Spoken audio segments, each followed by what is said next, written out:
Okay.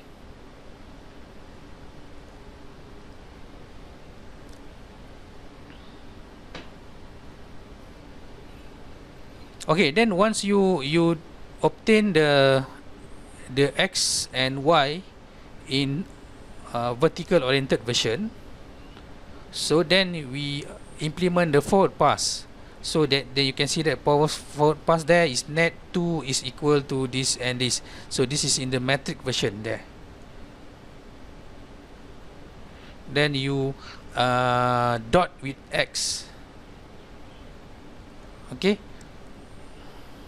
that's one is related to this slide there, like I mentioned before. Yep, this one. Net 2 is equal to your w time x, which is a dot product, plus b. So that's why, because this is already in oriented in vertical version, this one is also in vertical version.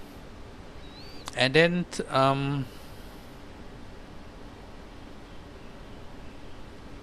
okay, then this one, why we need to do some transpose.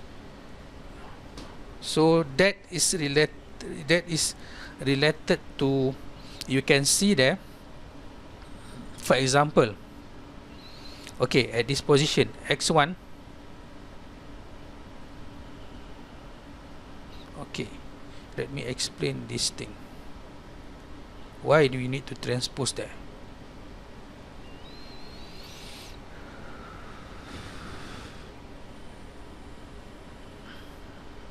I think it's better for me to write in this whiteboard.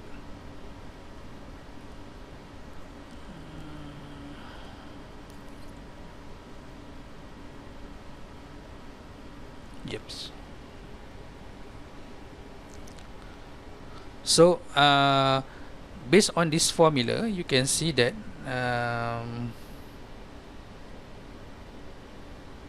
yep, let's say we don't do the transpose. Okay, then you will have w11, this one is w,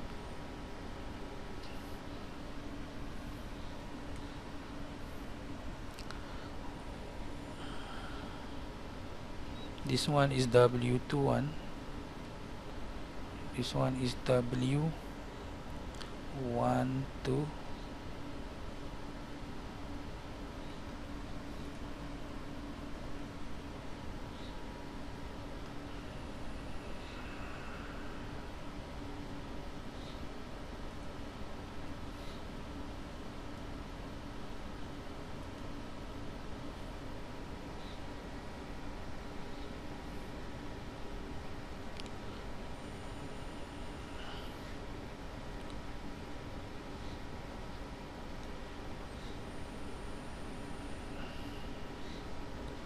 w12,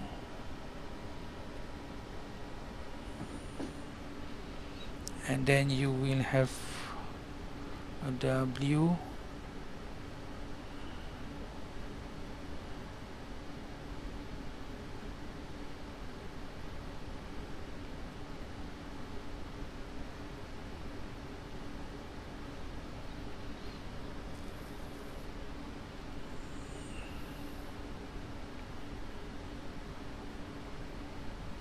okay, you need to multiply or do the dot product between your w.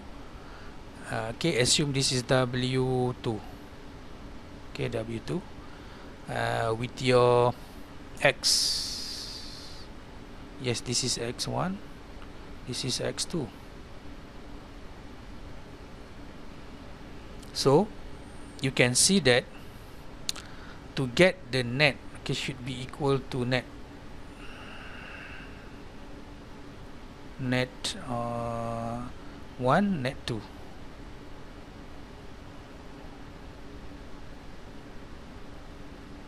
Okay, so to get net 1 as this formula, w11 you should multiply with x1, this should be x1.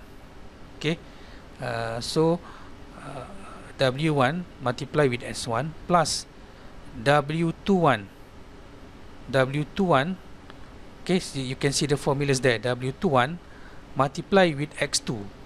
So if you see the matrix here, W11 multiply with x1 plus W21 multiply with x2. So that is not a dot product. So dot product should this one multiply with this one plus this one multiplied with this one. So that's why this one is not arranged properly. So that's why you need to transpose this W, so it will become something like this.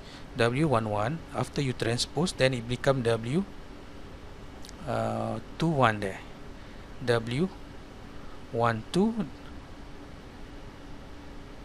and this one is W22.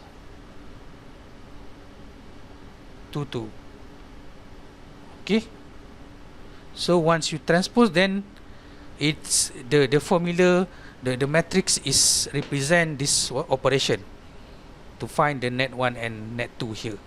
So this one multiply with this one plus this one multiply this one, so means that you need to transpose. Then once you transpose, this one going to that way, this one going to that way.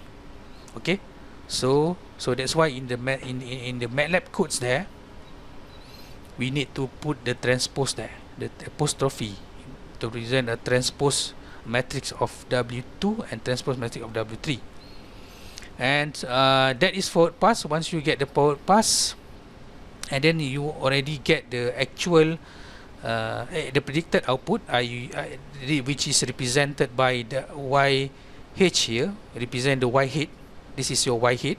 Once you get the Y heads, remember the Y head is also in a matrix form, means that your YH is actually a Y head 1, Y head 2. Okay, once you get this one, you find the error, which is the E3. Again, E3 you will have in the matrix form, which is E1, E2 at layer 3. Sorry, because this tool is very bad. Okay, you have E1, E2 at the layer 3 there, which is this one, E1, E2, so at the layer 3 there.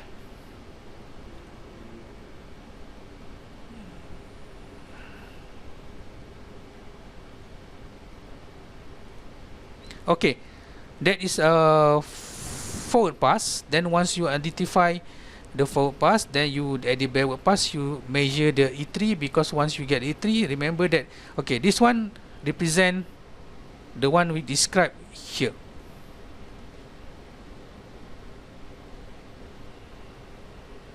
Okay, this one. Okay, you can see that this is E3. So E3 is this one, E3, and then from the E3 you want to get the delta 3. Delta 3 is this one. So delta 3 is just of course the F apostrophe here is represent your derivative of your activation function. So this is the this one represent the derivative of your activation function, because our activation function is sigmoid. So sigmoid should be after you do the derivation is equal this one. I think this one I already discussed that. Okay, means that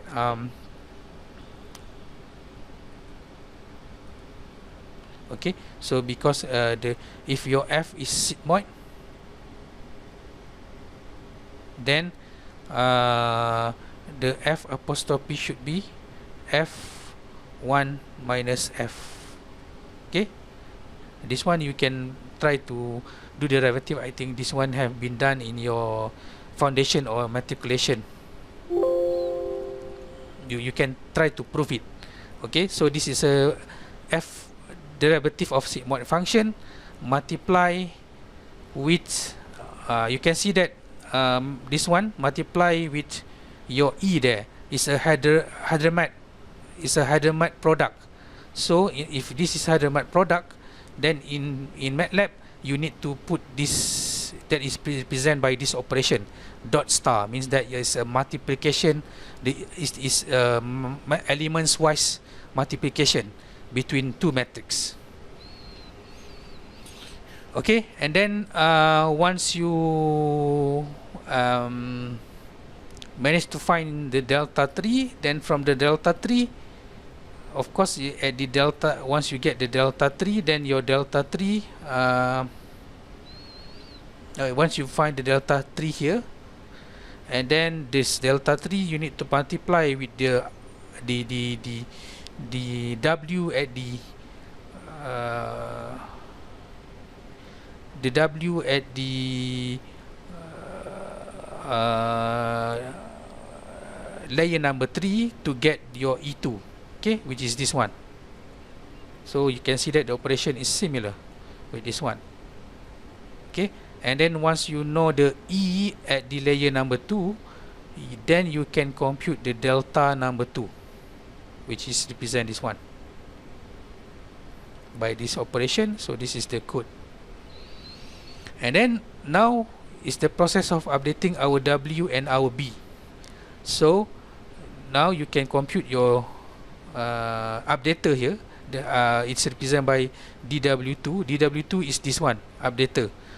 Means that triangle W2 is a similar to triangle W2 equal to alpha multiply with delta 2 multiply with your X, then you get the W, the updater of all wake related to layer 2.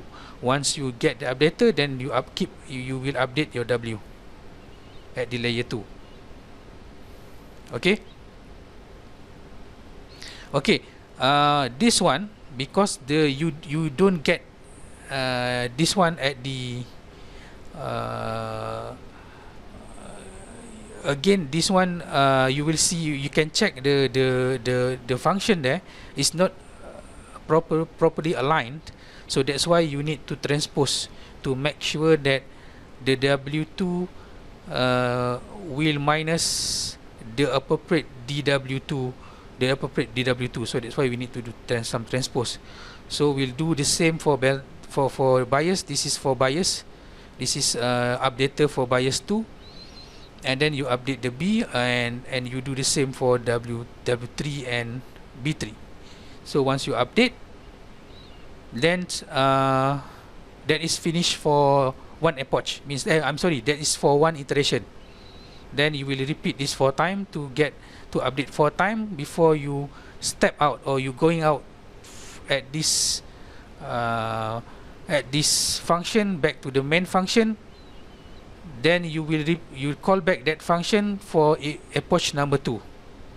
Okay, then you will repeat 10,000 times.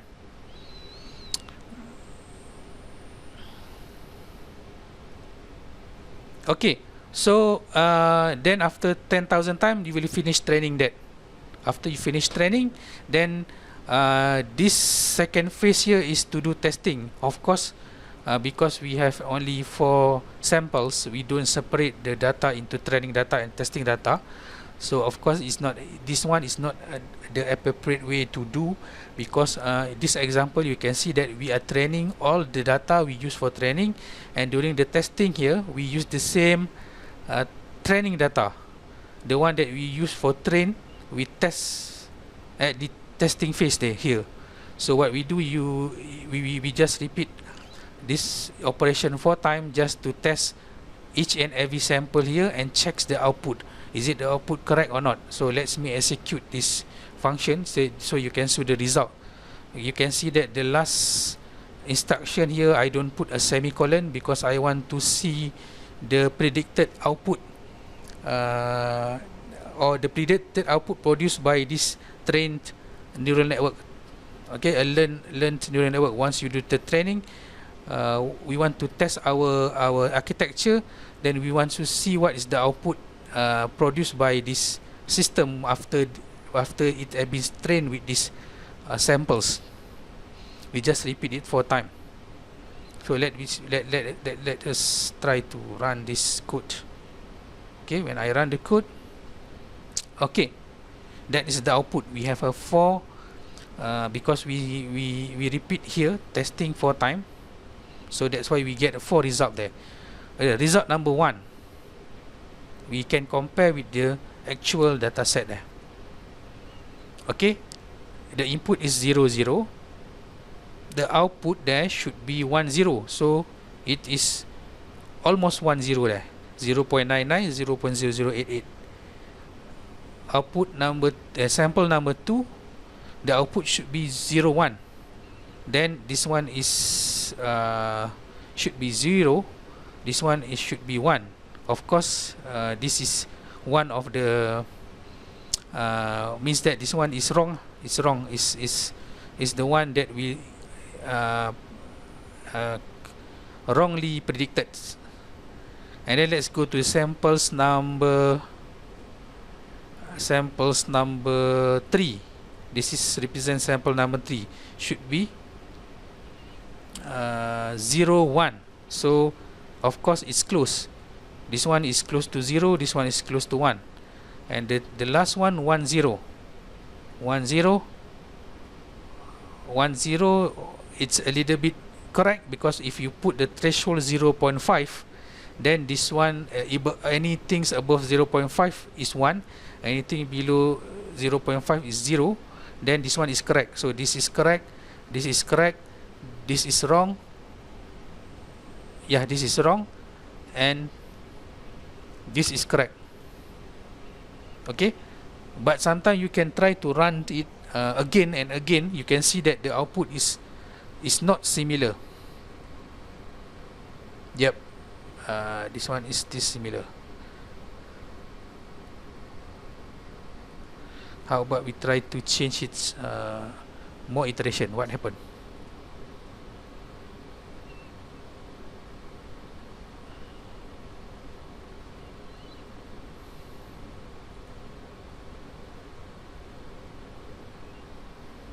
Okay, some point you will get correct, some point you get wrongly predicted. Okay, this is correct, this is correct, this is wrong, yeah, this is correct.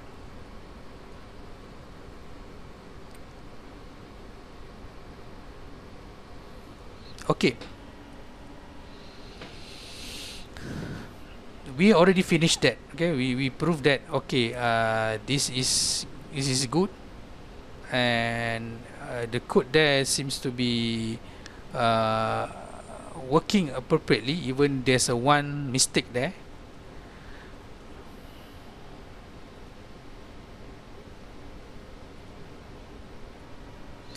Okay, now since we already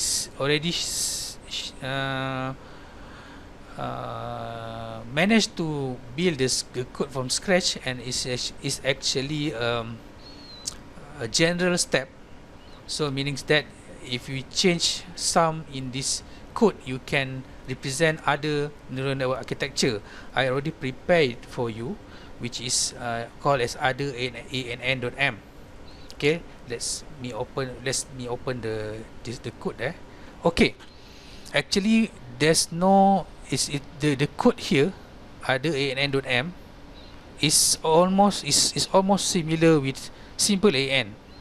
You just try to you can just try to compare these two code, and you see that the general step is similar. The one that I change is only this thing. Okay, because this is actually during the initialization, if you set your random matrix in different size, it will generate different architectures.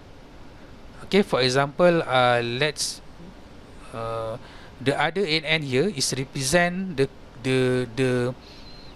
ANN that represent the ANN that we have discussed that. Sorry. Yep.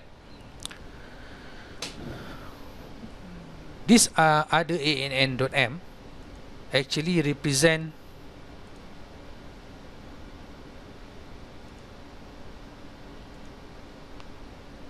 this architecture. the one that I asked you to derive. So you can see that the code is similar. So that's why when I ask you to do the group task activity, is I want to show you, I want you to prove that doesn't matter how many neurons, if the layer is similar, then you can have the similar code as this one. Okay, the code should be similar. The procedure or the general step there should be similar. It should be end up in this way. Okay, so the one is different is just how you define the W, because if you define the W and the B there, the W matrix and the B matrix in different size, then you represent the other architecture like this one. Okay, you can see that in other ANN, what I do, you can see that, okay, you just compare this one, this part, and this part at the AAN there. So here, my W2, W3 is 2 times 2 matrix. That is because my architecture is 2 neuron at the hidden layer, 2 neuron at the output layer. But when I want to implement this one, I just change this one into this matrix, 3 times 4 matrix, which represent the hidden layer, which is W2, and W3 is 4 times 1. So this is 4 times 1, which is this one, and W2 is 3 times 4. Okay, and then the B also you need to change. This one is, you have 4 bias, so these 4 bias should be represented by the matrix 4 times 1. And since you have only 1 neuron at the output layer, so you have only 1 bias, so this should be the matrix of 1 times 1. Okay, so this one is okay, it should be that one, that okay. Okay, then now I want to make sure that this code is work, which represent the artificial neural network that that have been shown in this slide. So how to do that? I will use the same XOR dataset again. Okay, so now you can see that I just put a little bit modification on my dataset there. You can see in this one, it's 0 0. You will produce a 1 0, 0 1. You will produce 0 1. Okay, let's say I want to use the same dataset for this other ANN. What I do is that, since the inputs there is, you have a 3-dimension input, x1, x2 and x3, so I just put 1 dummy numbers there. So you can see that, let's go to the whiteboard there. Okay,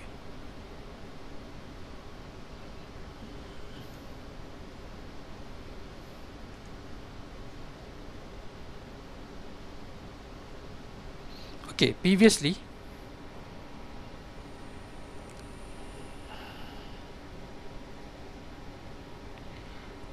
again, this is x1, x2, x2.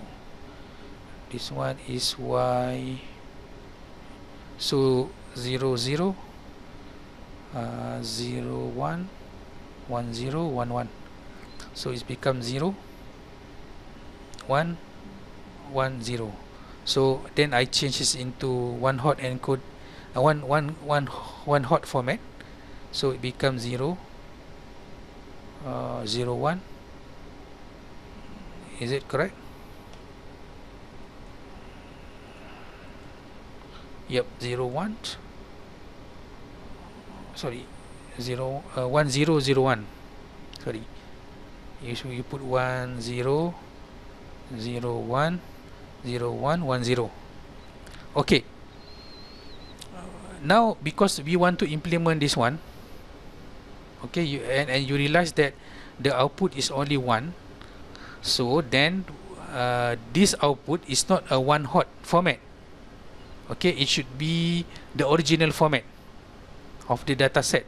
You need to use the original format. So that's why what we do is that for that architecture, you will follow the same format as this one, the y equal to 0 1 1 0. But this one again, x1 and x2 is the same format as the original one. So this is your x1, x2 and x3, and then you will have y here, y. So x3 we don't have any numbers, so you can see in these codings there, I just put a dummy numbers. I just put 1 1 1 1. Okay, that is a dummy. You can see that why I put 1 1 1 there. It's a dummy number because you can see that this one is not functioning at all. Why I said it's not functioning at all, because you can see that doesn't matter. What I mean is that this y is depends on x1 and x2, because doesn't matter is equal to 0 or 1, the x3 is still 1. Means that this attribute or this feature is not a good feature, because doesn't matter whether it belong to class A or class B, this x3 is still equal 1. So it's a dummy numbers. Okay, but I will show you some later at the final sites there. There's an effects on that, meaning that in this training data, actually you are feed some noise there, meaning that x3 is not a feature itself. It's not a meaningful features. It's a bad features you feed into the neural network. Still the network can handle that. But of course, in real application, if you put more and more unmeaningful features, then your neural network will suffer, because try to find the best pattern and try to filter out what is not the best and what is not the best in representing the feature to classify it into output into class that you want. So that's why avoid to put bad features there in your training data. But in this example, this is one of the example, you can see that I put a bad features there. x3 is not a good feature, because doesn't matter the output equal to 0 or equal to 1, x is still equal to 1. So x don't represent a feature that can separate between class 0 and class 1. Okay, the one that managed to represent class 1 and class 2 is x1 and x2. I mean the one that can separate the data into class 0 and class 1 is x1 and x2 only. Okay, so again, this is I already discussed this one before, and then I use the same function I call the back propagation. I don't change anything. So that means this one is a general step or a general equation. I'm sorry, the general algorithm. Don't change anything. And then I'm using I do testing here, the same testing as before. Okay, so let's try to run this code. Okay, let me clear the screen first.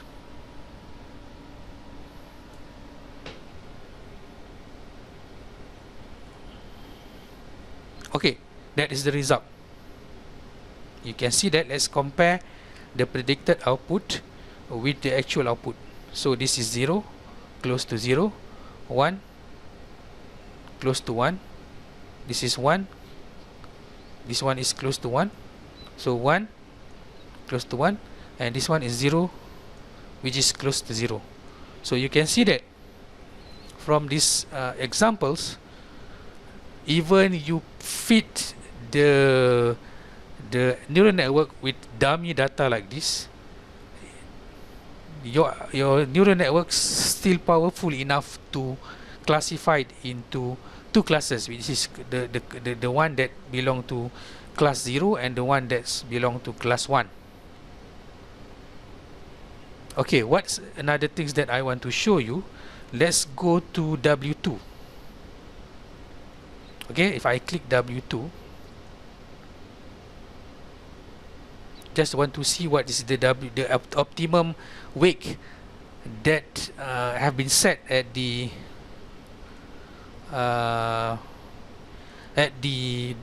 wake have been set at the layer number 2. Okay, this is the matrix. Let's compare it with this slide, otherwise you don't know what is this one, what is this one. Okay, this is W11, which is this one. This is W21. Okay, this is W31. Okay, have you let's go to investigate the numbers there. Okay, this is the dummy. This is the one that you put a dummy numbers. So meanings that you realize that W31, W32 and W33, which is this one, W31, W32 and yep, W33 and W34. You realize that